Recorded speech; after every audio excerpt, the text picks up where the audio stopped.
मौर्य देवी तापड़िया कन्या महाविद्यालय के इस YouTube चैनल पर आप सभी का फिर से स्वागत है। आज का जो अपना टॉपिक है वो है equilibrium of coplanar forces. Previous video में अपन ने जो फोर्सेस है उनको डिस्कस किया था कि फोर्स जो होता है वो क्या होता है, इसको किस तरह से अपन अप्लाई करते हैं और किस तरह से क्या क्या कंडीशंस जो है वो यहाँ पर अपन ने हो सकती है, उसके टाइप को भी अपन ने डिस्कस किया था। ठीक है, आई होप आपको ये चीजें समझ में आ गई होगी। ठीक है, अब जो है वो इनके इक्विलिब्रियम की कंडीशन को, यानी कोई भी जो कोप्लेनर फोर्सेस है, एक प्लेन के अंदर बहुत सारे पॉइंट्स हो सकते हैं और उन बहुत सारे पॉइंट्स पर बहुत सारे जो फोर्सेस हैं वो अप्लाई हो सकते हैं। ठीक है, तो वो जितने भी सारे जो कोप्लेनर फोर्सेस है उन सबको इक्विलिब्रियम में, यानी वो उनको जब साम्य अवस्था की बात की जाएगी तब वो क्या कंडीशन रहेगी जिसके लिए अपन यहाँ पर देखेंगे। ठीक है, तो इक्विलिब्रियम ऑफ कोप्लेनर फोर्सेस की पहली जो कंडीशन होती है, या मैं कह सकती हूँ कि यहाँ पे जो अपनी कंडीशन रहती है उसको अपन सिंपली डिस्कस करेंगे। कंडीशन के अंदर है, कंडीशन नहीं कह सकते, या मैं ये कह सकती हूँ कि इक्विलिब्रियम में लाने के लिए अपने पास एक यहाँ पर रेस्ट्रिक्शन यहाँ पर रहता है। ठीक है, वो ये रहता है कि अगर कोई कोप्लेनर फोर्सेस है, ठीक है, मतलब एक अपना समतल है जिसमें बहुत सारे बिंदु है और उन बहुत सारे बिंदुओं पे बहुत सारे जो फोर्सेस है वो क्या कर रहे हैं, काम कर रहे हैं।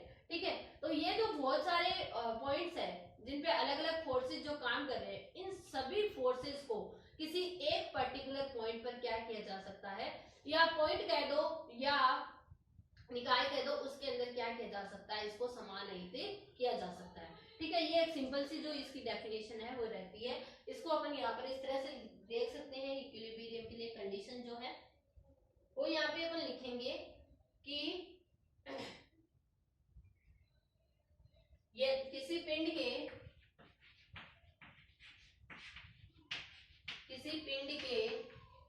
विभिन्न बिंदुओं पर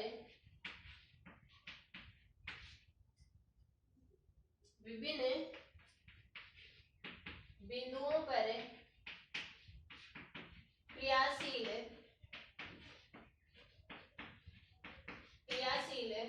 बलों को, जो भी अपने जितने भी अलग अलग पॉइंट्स है उन सब अलग अलग पॉइंट्स पर जो भी अपने बल लग रहे हैं, ठीक है, बलों को समतलीय निकाय, यानी कोई कोप्लेनर जो अपना फोर्स है, ठीक है, समतलीय निकाय में स्थित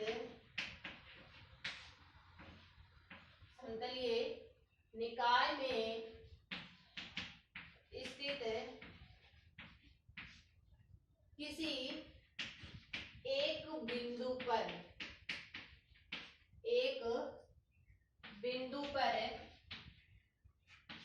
समानहित किया जा सकता है। मतलब जो भी अलग अलग अपने अलग अलग डायरेक्शन में जितने भी अपने फोर्सेस अप्लाई हो रहे हैं उन सब को क्या कर सकते हैं, किसी एक पर्टिकुलर पॉइंट पर अपन क्या कर सकते हैं, इकट्ठा कर सकते हैं, समानहित कर सकते हैं। अब देखिए कैसे, मान लेते हैं कोई अपना निकाय है, ठीक है, ये मान लेते हैं ये अपना एक 2D है जिस निकाय लिया अपने एक्स प्लेन और वाई प्लेन, ठीक है, एक्स और वाई डिस्टेंस के साथ। ठीक है, अब इसके अंदर अपन यहाँ पे बहुत सारे पॉइंट ले लेते हैं। ठीक है, वो पॉइंट मान लेते हैं P1, P2, P3, P4, ये अलग अलग अपने मान लो बहुत सारे जो पॉइंट है वो अपन ने ले लिए और इन सब पे अलग अलग फोर्स यहाँ पर काम कर रहा है। एक्स अलग अलग डायरेक्शन में, X1 दोनों डायरेक्शन में करेगा, जब इसके कंपोनेंट देखेंगे तो दोनों डायरेक्शन के अंदर आएंगे। ठीक है, क्योंकि ये अगर अपने 2D प्लेन में प्लेन की एक बात करें तो यहाँ पर क्या होंगे, एक्स कंपोनेंट भी होंगे और वाई कंपोनेंट भी यहाँ पर होंगे। ठीक है,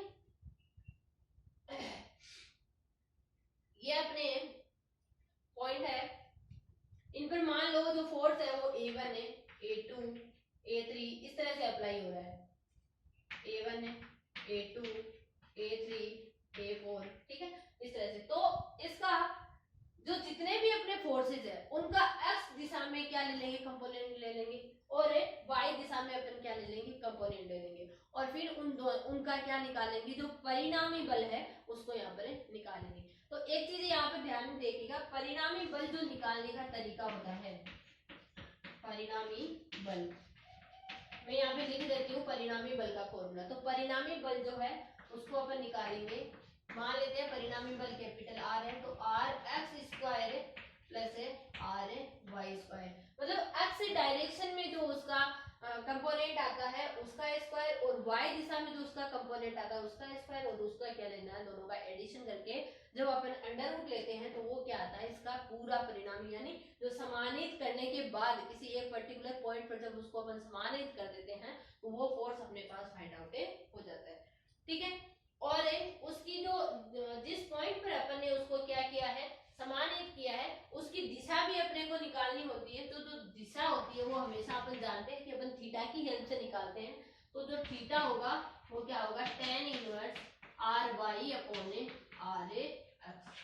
ठीक है, ये दो फॉर्मूले अपने लिए इंपॉर्टेंट है, ये दोनों यहाँ पर रहते हैं। ठीक है, अब इसको अपन एग्जाम्पल की हेल्प से समझते हैं कि किस तरह से अपन यहाँ पर कोई भी जो अपना फोर्स होता है उसको यहाँ पर कर सकते हैं।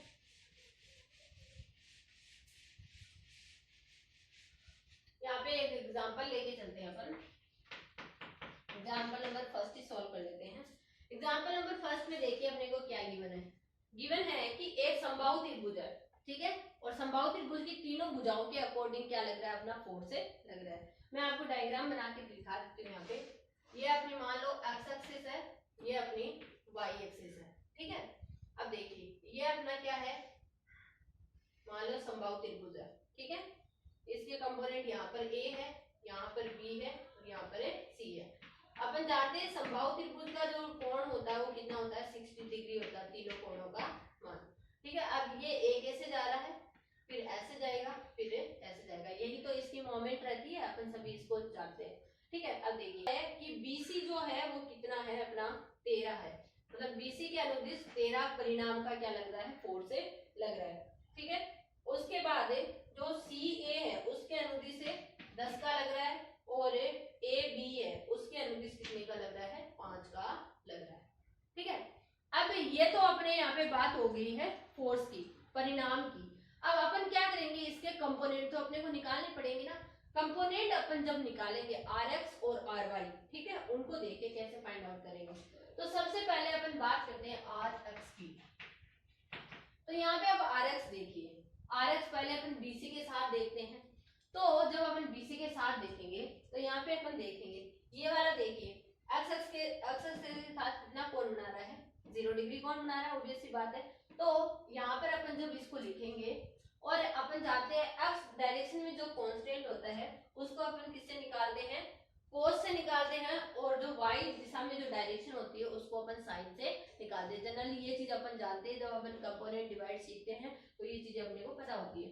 तो यहाँ आएगा 13 कोस से 0 डिग्री प्लस, दूसरी कंडीशन में आएगा जब अपन बात करेंगे किसकी, सी ए की। ठीक है, सी ए के अनुदिश।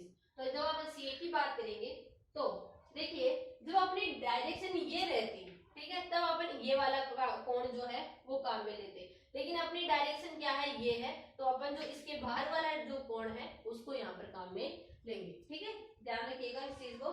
तो दूसरा जो होगा tan कोस, अब देखिए एक ये 60 है तो दूसरा कितना हो जाएगा, 120 डिग्री यहाँ पर आ जाएगा।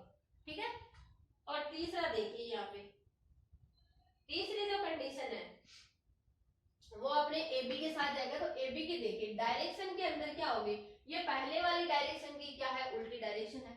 तो ऑब्वियस सी बात है ये कितनी घूम गई है, 180 तो घूम ही गई है। ठीक है, तो यहाँ पे लिख देते हैं cos है 5 प्लस है 60, ये अपने पास यहाँ पर किसका आ जाएगा, आर एक्स का मान आ जाएगा। बस इसको सॉल्व कर लेते हैं। अपन जानते हैं cos 0 का मान कितना होता है, 1 होता है। ठीक है, और cos 120, cos 120 का जो मान है वो अपने पास यहाँ पे रहता है कितना, माइनस का 1/2। ठीक है, cos 120 का मान कितना हो जाएगा, माइनस का 1/2। ठीक है, और cos है 5 प्लस 60, तो 5 प्लस 60 मतलब ये थर्ड क्वाड्रेंट में आ गया, और जब ये थर्ड क्वाड्रेंट में आ गया तो cos क्या होता है, वहां पे माइनस का होता है, अपन सभी जानते हैं। तो माइनस आ जाएगा, और 5 इंटू cos 60 का मान कितना होता है, cos 60 का मान 1/2 होता ही है। तो ये लिख दिया 1/2। ठीक है, अब इसको अपन क्या कर लेते हैं, सॉल्व कर लेते हैं। 13 माइनस 5 माइनस 5/2। ठीक है, तो ये आ जाएगा 16 माइनस 5 यानी 11/2।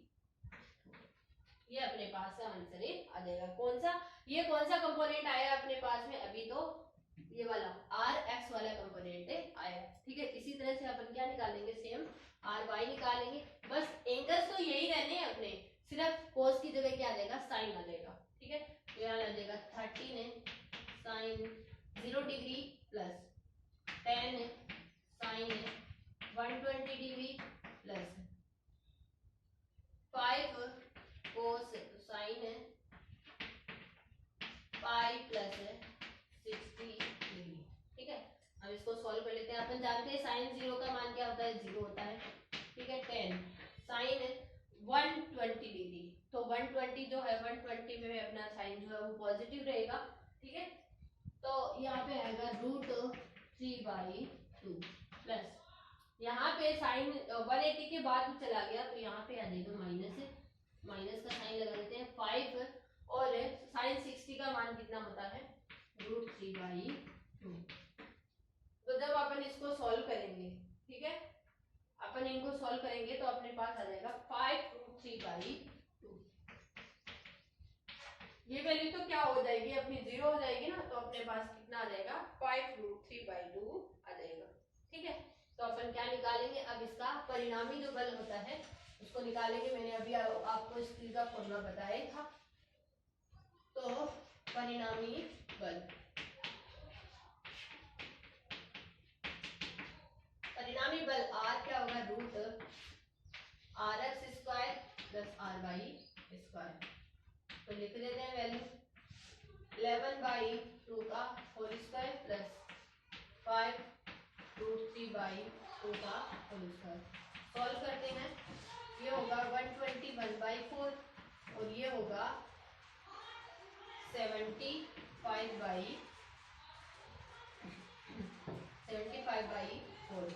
ठीक है, तो यहाँ से ये देखिए क्या बनेगा, ये बनेगा अपना 196/4 यानी 14/2 यानी आ जाएगा 7 है।